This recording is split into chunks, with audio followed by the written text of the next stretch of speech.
Good morning po. Kamusta na po kayo? Purihin ang Panginoon. Ngayon po ay February 12, 2024. Isa na namang edisyon ng Morning Devotion ng ating matutunghayan mula po dito sa Crossroad United Methodist Church. Ang ibabahagi ko sa bawat isa sa atin ay makikita natin sa Pahayag chapter 2 verse 4. Subalit may isang bagay na ayaw ko sa iyo. Ang pag-ibig mo nung una kang sumampalataya ay nanlamig na. So mga kapatid, kamusta po ba yung ating pag-ibig na naramdaman nung tinanggap natin ang ating Panginoon nung tayo ay bagong mananampalataya pa lamang? Ating aalalahanin nung tayo ay bagong mananampalataya ay nag-aalab, naglalagablab, nag-aapoy ang ating pananampalataya, ang ating pag-ibig sa Panginoon. Subalit ngayon, nakaranas tayo ng maraming pagsubok, nakaranas tayo ng mga challenges, nakaranas tayo ng maraming mga problema. Tila baga binuhusan na ng malamig na tubig yung dati nating nag-aalab na pag-ibig at ito ay unti-unti nang nawala.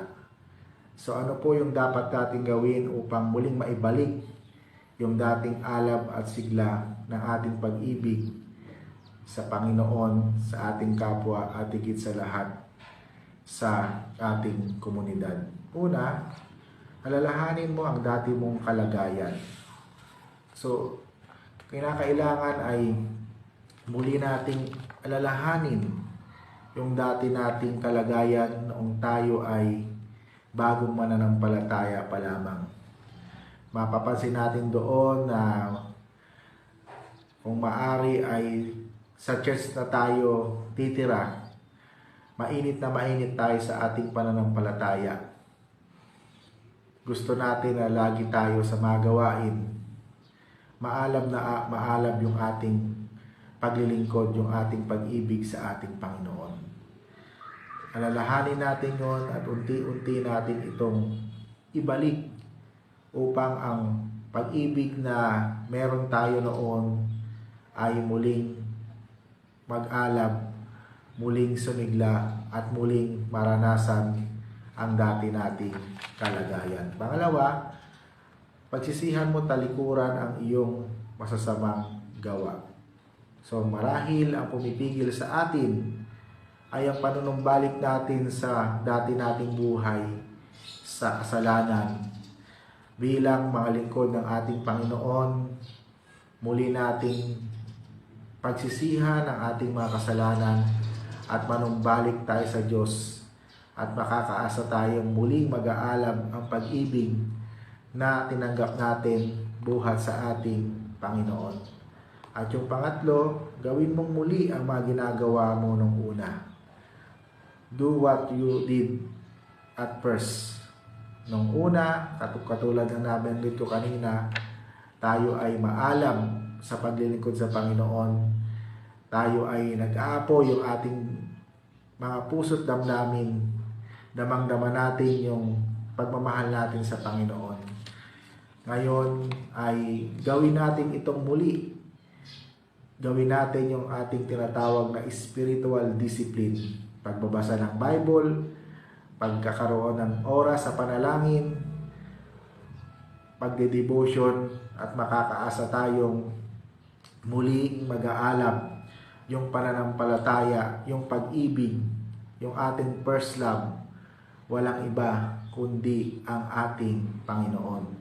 Kaya nga sabi niya dito, subalit may isang bagay na ayaw ko sa iyo, ang pag-ibig mong noong una kang sumampalataya ay nanlamig na.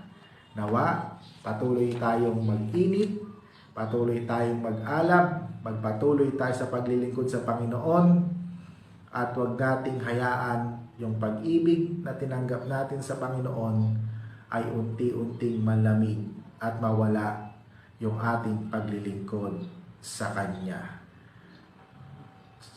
Ito po yung ating morning devotion sa umagang ito. Tayo po ay dumako sa ating prayer time. Tayo ay manalangin. Dakilang Diyos, salamat po dahil tunay nga ikaw ang unang umibig sa amin. Hindi nga po kami karapat-dapat man lamang pag-ukulan ng iyong pag-ibig, ngunit dahil sa laki ng pagmamahal mo, minahal mo kami. Kaya salamat Panginoon, nawa patuloy mong pag-alabi ng aming pananampalataya. Hindi mo nais na ang aming pag-ibig na tinanggap sa iyo ay unti-unting mawala at manlamig at manglupaypay. Ang nais mo, patuloy kaming mag-alab, patuloy kaming mag-init, patuloy kaming maglingkod sa iyo ng may katapatan, patuloy naming ibigin ang aming kapwa, at patuloy naming iparanas ang pag-ibig na tinanggap namin sa iyo. Pinagpipray ko po sa iyo ang lahat ng mga nanonood, nakikinig sa mga oras na ito. Ano man po ang panalangin ng kanilang mga puso, patuloy niyo pong ipagkaloob sa bawat isa sa kanila. At nawa, ngayong buwan ng February, ang Love Month, patuloy naming maibahagi ang iyong pag-ibig sa aming kapwa, sa aming community at higit sa lahat sa aming kapaligiran. Samahan niyo kami sa buong maghapon na ito ng Lunes. Nawa magtagumpay kami sa lahat ng aming gagawin. Huwag niyo po kami iiwan, huwag niyo po kami pababayaan. At nawa ikaw ang patuloy naming maranasan. Pinagpipray din namin sa iyo ang mga kapatid namin na nanonood, nakikinig sa mga oras na ito. At yung mga kapatid namin sa ibayong dagat. At ganoon din yung mga mahal namin sa buhay. I-bless niyo po ang bawat family, ang mga couple, Panginoon, ganoon din po yung mga single, at nawa ma-celebrate namin ang Love Month na naayon sa iyong dakilang kalooban. Walang iba kundi ang pag-ibig na dakila na ipinagkaloob nyo sa bawat isa sa amin. Ito po ang aming panalangin sa pangalan ni Jesus na aming Panginoon. Amen. Yan, natapos na naman tayo sa umagang ito. Hanggang sa muli, ito po ang lingkod, Pastor Moses. God bless everyone. Paalam!